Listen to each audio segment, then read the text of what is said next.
good? Alright. I did a poem last week.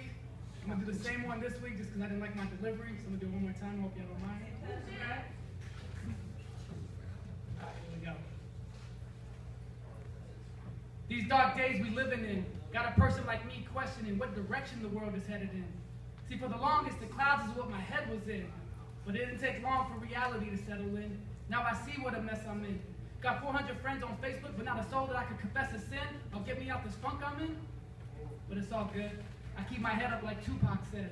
But all the things I'm hearing on the news got me seeing red. Cops killing innocent people but being let off scot-free. As soon as they set foot in the jail, they're free to leave. But what about Tamir, Trayvon, and Eric? Man, I can't breathe. And I'm feeling blue. I hate the fact my nieces live in a world where they know everything about Kim Kardashian but nothing about Maya Angelou. The youth of this nation are less and less worried about getting a college education because they'd much rather be a viral video sensation. And we feed this thinking by giving kids a trophy for participation? In my day, if you didn't win, that's tough. But nowadays, we don't teach our kids to be great, just to be good enough. Don't let likes build your self-esteem. Instead, base it on working towards and achieving your dreams. Even though we live in a society that tries to hold us down and tell us no, and we gotta rely on cocky Caucasian businessmen like Donald Trump to give us hope, in a country where chasing a college degree won't get you nowhere but broke.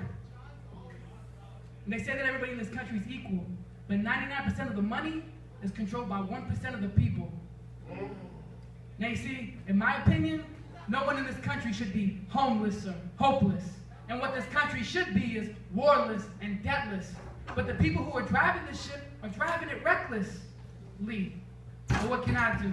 Little old me. A minority with no seniority who lacks authority. And growing up, making it didn't even seem realistic. And it's not that I'm not optimistic, but if opportunity came to the hood knocking on doors, oh shit, I guess I must have missed it. And for my ills, there is no prescription. And my issues you wouldn't understand if you never fit the description. But yeah, I'm older now, and I navigated through life without someone to show me how, but it's been hard. And I haven't made it this far unscarred. Staying positive is getting harder and harder, and sometimes I wonder if it'd be easier if I grew up with a mother and a father. But my mom did a good job, and that's what I told her. But Mom, it's hard for me to be strong when I got the weight of the world on my shoulders. And yeah, my problems might not be much to you, and yours might be even less to me, but to each and every one of us, our problems are big as can be. So let's help each other.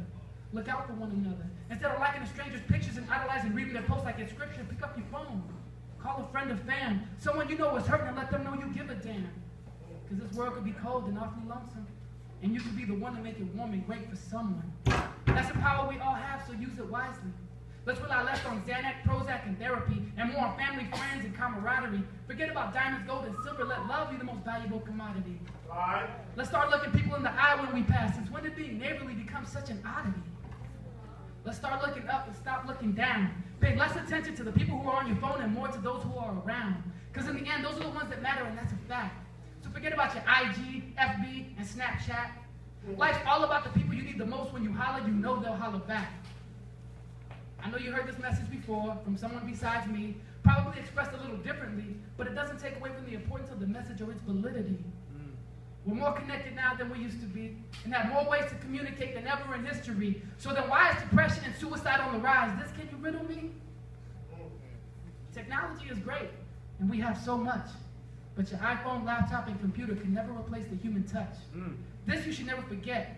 Because when it's all said and done, not giving enough love, attention, and affection to the ones that matter the most is not something you'll ever want to regret.